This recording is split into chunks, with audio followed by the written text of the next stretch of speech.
Awesome, mate. Awesome. All right, so welcome to the JW Fitness Podcast. This is the second one. I'm joined here with James Warren. Hello. Hello. How are you? I'm fine, thank you. How are you? I'm very good. So just a quick one as an introduction. Just say what you do, who you are, your achievements, qualifications, and if you're into any sports. Good. I work at the University of East Anglia as the strength and conditioning coach. I'm an accredited coach through the UK SCA, and I have a master's degree in strength and conditioning. And the sports that I'm into are squash, although I can't really play a lot of it at the moment. So I've kind of got into cycling and kind of just some calisthenics and bodyweight training to pass the time. Cool, brilliant. Cool. So next one was just on how we met. So we met at the sports park, obviously at UEA. And you're part. I've also written down here that you're part of the reason I got into rowing. Yeah. So yeah, I mean we've had. Encouraged to get into rowing because you're the right shape for it. You've got the right biomechanics to pull lots of power without as much effort as I am at 5'6". So. Yeah, yeah, that's it. So. 6'3" does come in handy, I suppose, with that sport. It does. But yeah, no, we met through just working at the sports park. Obviously, I was at the time training to become a PT. I was a fitness instructor at the time. Learned a lot working there. It was a really good time. I enjoyed it. And you're still obviously working there as well. So. I just wanted to go over, that kind of leads on to my next thing really. Just talking about your kind of experiences at working at UEA in the sports park, just talking about your S&C, working with clients, teams, clubs, athletes, all that sort of thing. Well, I've worked through quite a variety of people and throughout the course of time that I worked at sports park. I've worked there for 6 years. I did 4 years as a fitness advisor and personal trainer before I did the role that I'm currently in as a strength and conditioning coach, because the role wasn't available as an S&C coach back when I started working there. So we come into contact with general public, your students, athletes, all variety of different people with kind of different goals throughout the time that I've been there. I worked very heavily involved with the GP referral scheme that we set up at the sports park. So working with people with specific illnesses and disabilities. Right. Before I moved into working as a strength and conditioning coach, where I'm working kind of at the opposite end of the scale with athletes who are performing at their top ends, and some of them competing at kind of national and international standards. So everything in between is what I've worked alongside. Yeah, brilliant. What would you say, like, in regards to kind of having such a variety there, what would you actually say was probably like your biggest challenge out of all of that?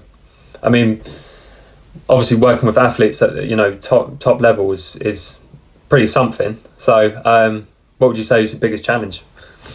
I think my biggest challenge is probably adaptability. I think having to work alongside with a lot of people with different issues, different sports, having to learn a lot about who those people are and the sports that they work alongside with, or the issues that they have.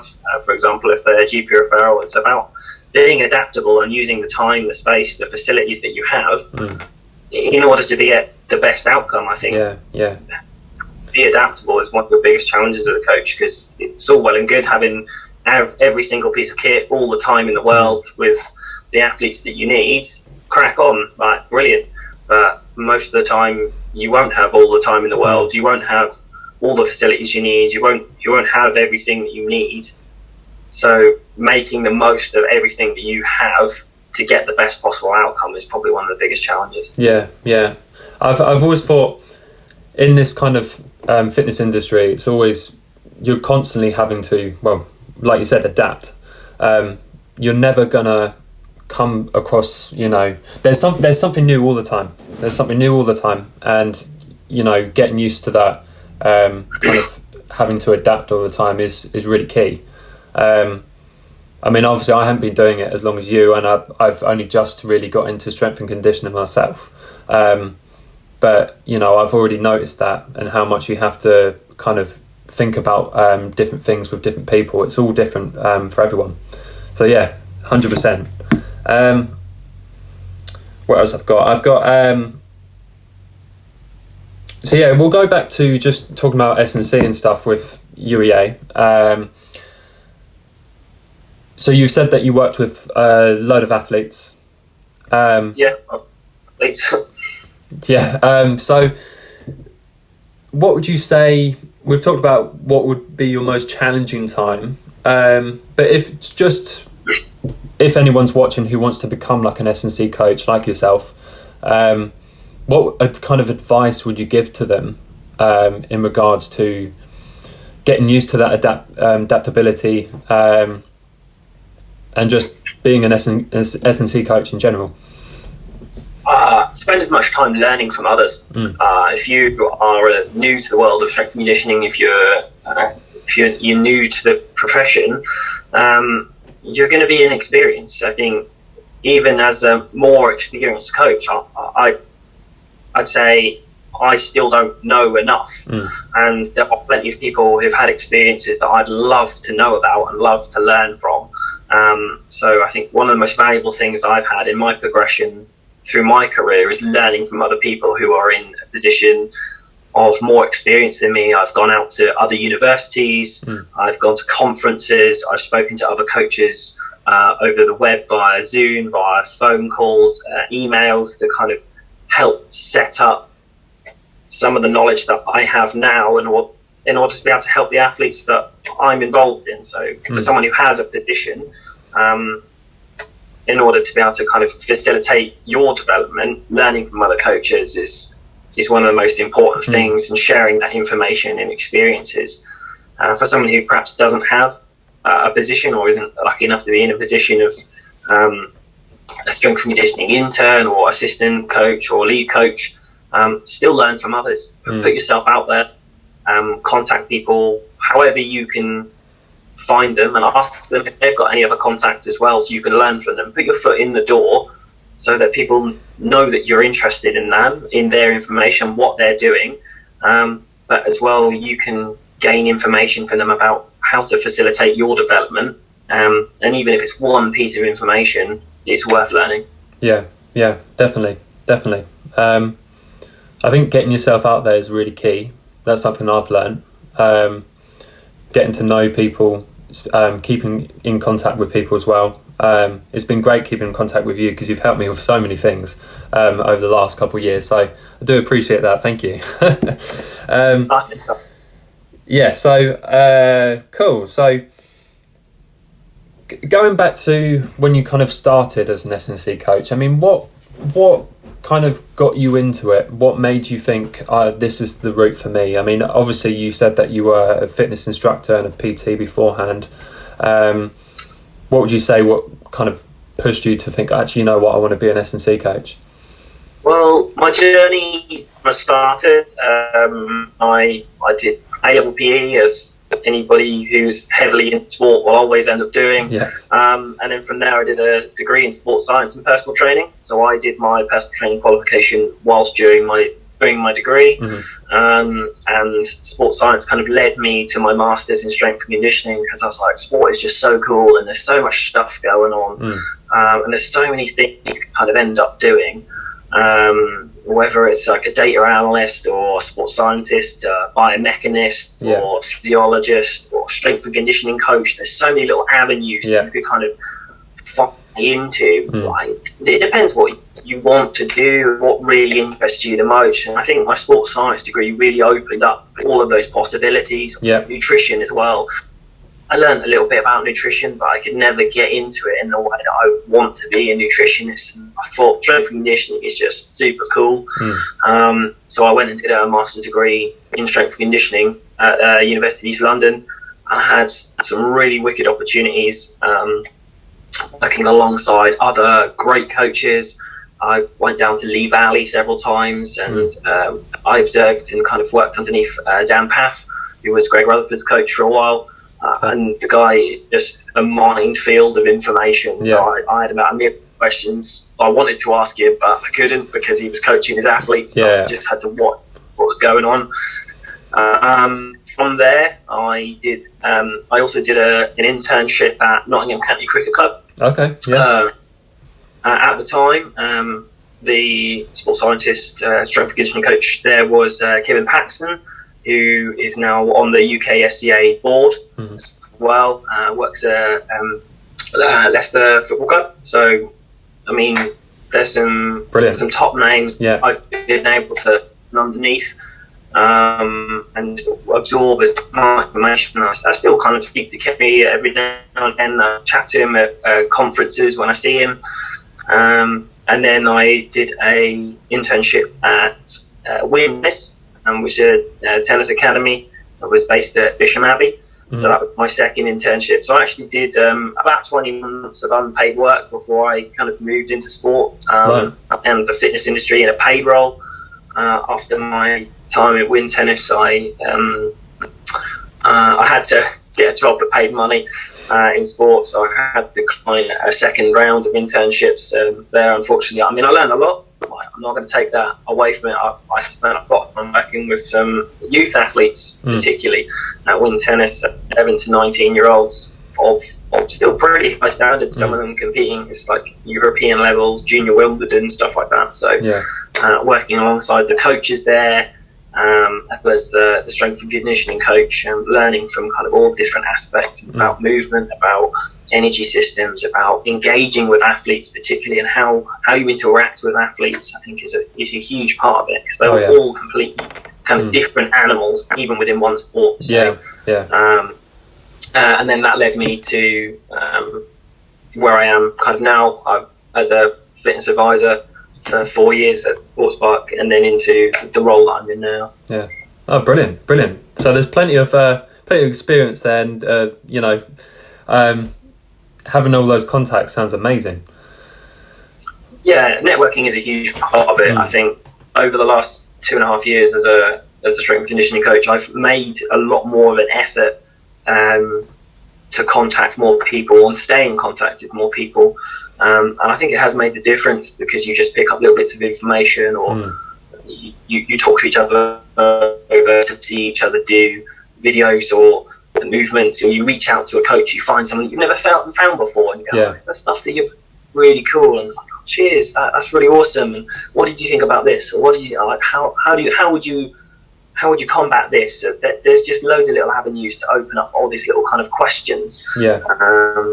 I think making that effort to kind of create a little bubble or this little network, that even if you don't need the information from that person immediately, a year down the line, you're like, I'm setting up something that you've set up. You've done that already a year ago. What were the problems that you encountered? Can you help me solve them before they become problems? And the way that you set things up runs a little bit smoother. I think that was a huge obstacle for me. Was this year we had 2 strength and conditioning interns, and I was terrified. I was like, I've only ever been an intern. I've never been in a position where I've had interns. Even as a more experienced coach, you're like, whoa, this is a bridge that I've never crossed before, and it's scary. So a huge part of my development in the summer before the 2019-2020 year was talking to other coaches, speaking to other coaches, particularly at universities, particularly at Bath and Nottingham, Derby University, places that I had contacts with, or my performance manager had contacts with, to just either go there or speak to them over the phone and just say, how did you set this up? What were the problems you encountered here?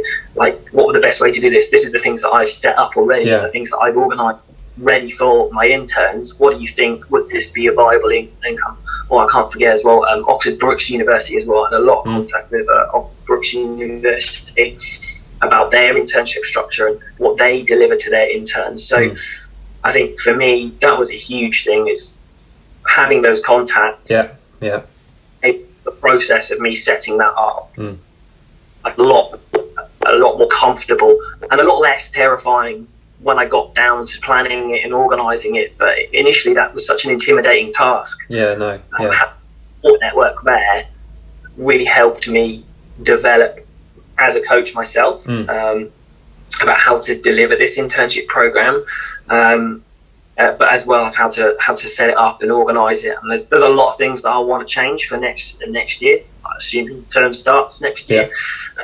But it's about facilitating the development of young coaches. For me, that was a huge thing for me. Is I think as a practitioner, we've got to give back. Because I was a young practitioner, I was that intern for 21. So having other people help me teach the people that are going to be your future strength and conditioning coaches was awesome. You've got this chain of information coming from more experienced coaches to say where you are as a coach, and then you're helping other coaches become coaches and learn that information. So you just that network just kind of filters down, and it's really, really important.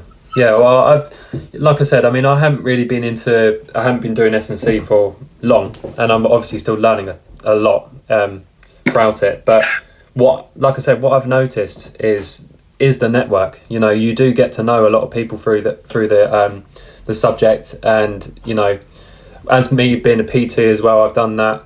I've managed to speak to loads of different other personal trainers, and you know, find out different things from them, and just speaking is definitely a massive key if you're looking to become a coach or a PT or anything like that. For sure.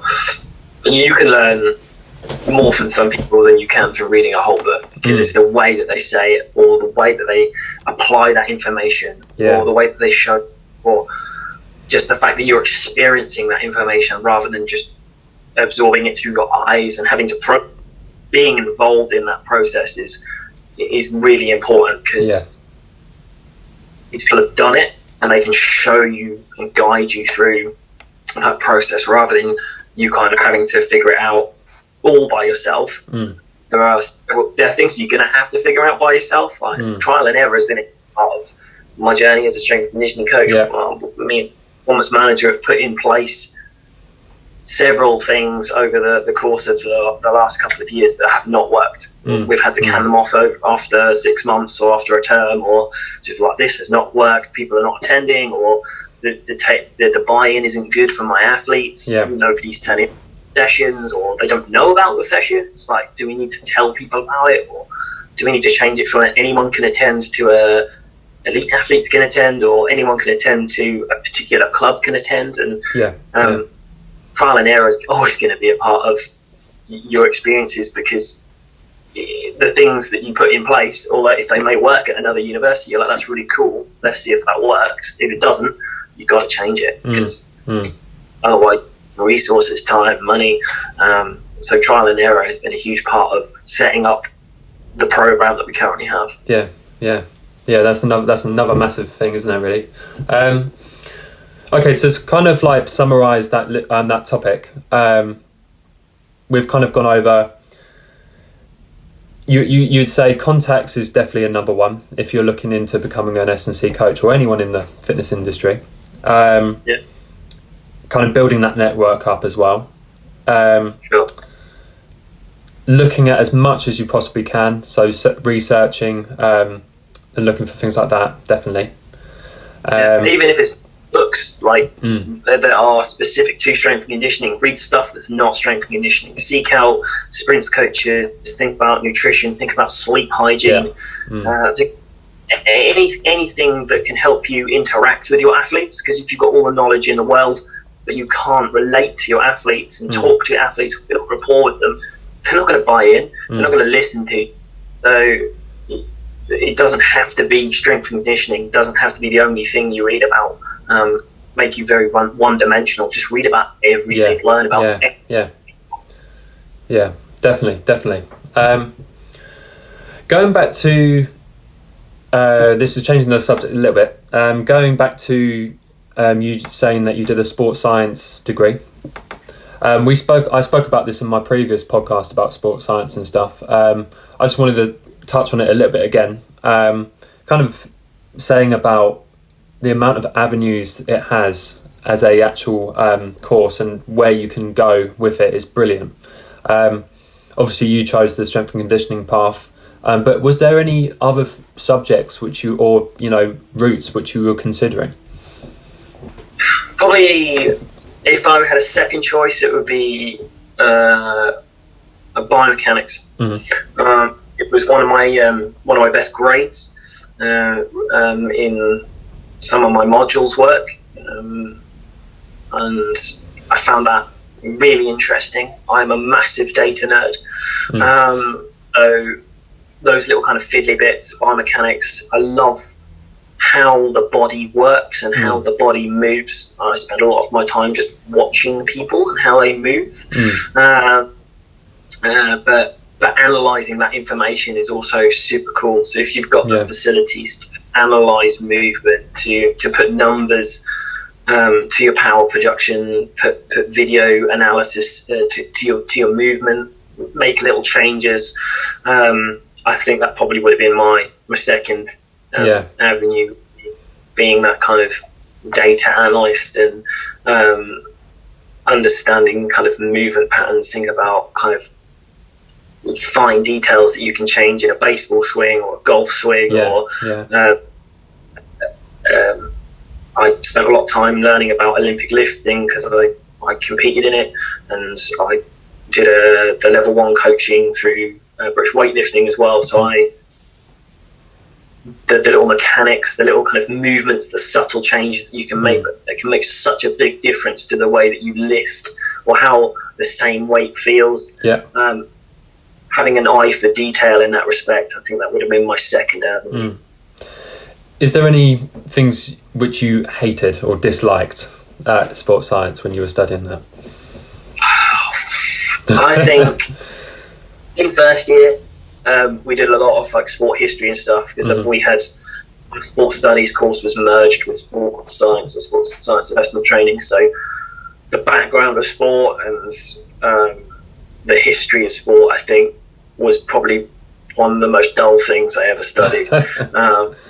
I think that just because it wasn't the way my brain worked. History and the culture of sport and stuff. It was like, yeah, that's pretty cool, but I could be doing science stuff. I could be learning about other stuff that I didn't see the application. I didn't appreciate the application at the time. I mean, I was young when I did my sports science degree. I entered straight out of college, so being old now, I can appreciate that a little bit more, but at the same time it wasn't what I wanted to study, so I didn't see that application.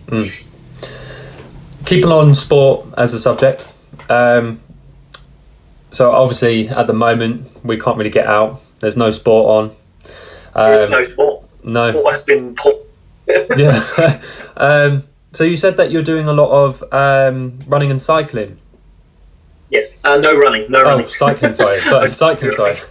You're not cycling, but a little bit calisthenics. So. Okay, yeah. Do you want to go into a little bit of depth for that? So what you're doing in your time at home, obviously there's not much that people can do at the minute, so it'd be great to hear what you're doing. I think I'm kind of making the most. I'm lucky to have a huge garden. My parents have a huge garden, so for the last days I've been a human cement mixer and digger, shifting multiple tons of aggregate from one side of my garden to a skip, and then from the other side of my garden back filling the hole again. Hard enough as it was. It looked really good, by the way. I saw it on your Instagram. Looks really good. Well done. Got another ton or two of shingle to shift into it when we can clear it out, so I will be a digger again at some point. But I think the cycling for my cardiovascular fitness, I'm at the moment I'm borrowing a bike because mine is disrepair. It was my faithful commuter for many years. I learned how to drive, and it's been in the shed for a long time since, because as soon as I learned how to drive, I was like, I never want to see this thing again.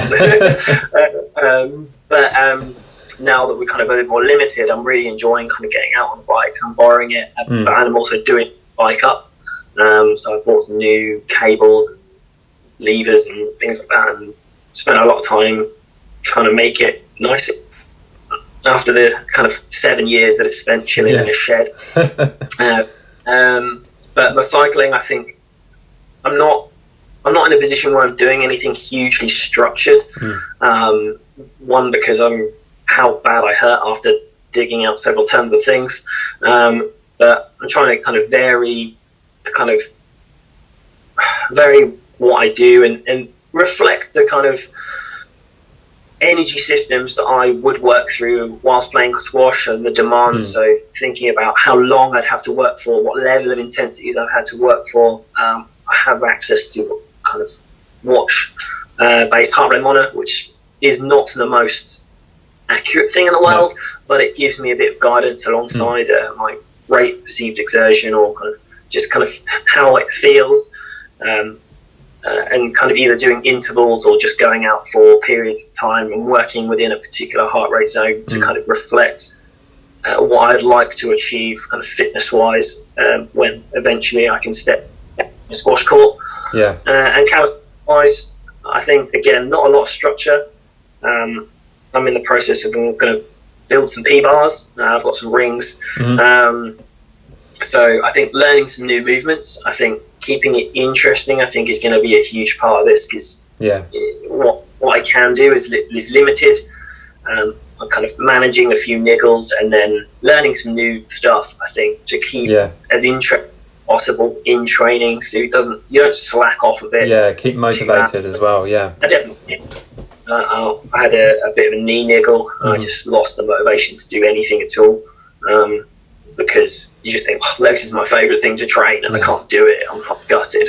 So I think just managing that and coming back into that, making my knee feel good again, and then learning these new movements, like practicing handstands and stuff like that I haven't done since I did gymnastics as a kid, and just remastering kind of basic movement patterns and pull-ups and press-up variations. Stuff like that, I think is what I spend my time doing, with no real structure or time limit or anything like that, but just trying to keep the quality of movement high and learning new things. Good stuff. I'll ask you one more question and then we'll probably just leave it there and kind of just summarise what we've gone over. What would you say is going to be your first thing when you step back in that gym? What's the first thing you're going to do? When I step back in the gym? So the first time you are able to get out the house and, do whatever workout you want to do, what's the first thing you're jumping on? Probably a barbell. I must admit, I was thinking the same. I think I do have a bar at home, but it does not rotate. So for those who know a little bit about barbells, it will be absolutely useless for Olympic lifts. So I feel like I might have a little bit of a play around with a little Olympic lifting block. Just have a little bit of power production. I mean, the first thing I'm going to do when I get out of here is going to get a haircut, if I'm honest with you, because it's doing my nutting. But I think probably have a play around with the barbell, maybe do a nice squat session with some good catch as well, so you get back into some actual strength training, because I was really getting into some good strength training, kind of bodybuilding, before this kind of all kind of set out. I was feeling strong, feeling great, and I had like a good rhythm. And I think getting back in the gym and getting a rhythm back, I think, is the most important thing. Definitely. Your life's going to change so much when it goes back to normal again, like it has done for this. So I think rebuilding your rhythm, rebuilding what you enjoy doing, as well as what you need to do for the sports that I play or for the sports that other people play, I think is refinding that structure and enjoying it. I think is going to definitely. I just think it's going to be a bit chaotic when it's the first day back in the gym, isn't it? It's going to be. I think gyms are going to be one of the last thing that opens. It will. The world of gyms is going to permanently change. It's going to be a big impact on the scrutinisation of cleanliness, perhaps the cap on the amount of people that are in it, or even whether people bother going back. So the people who have continued to do fitness at home have just gone, actually, this is all right. Why would I pay 40 quid a month, 50 quid a month? That is an interesting one, because, you know, there's been... It's the industry long term. I mean, it's not just been, you know, like people just doing body weight exercises at home, or if they've got any dumbbells or anything like that. But I don't know if you've noticed, but just looking online and stuff, pretty much everywhere which sells gym equipment, everything's sold out. So you just think, will people actually return? It'll be interesting. That's a good point. That's a very good point. But we'll have to see. People I know have invested in things ranging from as little as bands, so resistance bands, probably one of the cheapest ways to add resistance, all the way up to a full set of 250 kilos worth of powerlifting weight, a combo rack, and a competition specification bench. So like range, like, and as well as AJ investing in 150 kilos worth of weights and Olympic lifting bar, and building his own platform outside in his house. So I think whether people decide to go back to gyms, continue doing outdoor stuff or running and bodyweight stuff, or they have already invested and have just gone, well, I've spent 1, maybe 2 years worth of money in invested into equipment that I can use at home. Why would I bother the gym? I think exactly. The industry is going to have a big change when this comes back, and it's not just going to be about cleanliness and things like that. It's going to be, do people bother paying for PT anymore if they've got their own stuff? Exactly. It's going to be interesting. But anyway, we'll finish there. Thank you for coming on. That was a really good chat.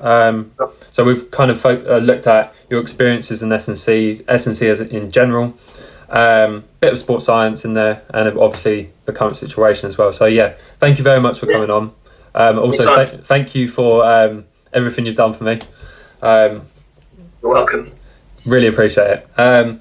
So next week I've got Luke Lindsay on for the next podcast. He's going to be talking about personal training in general, and sport massage as well. So, but look forward to that. Thank you. Sounds good.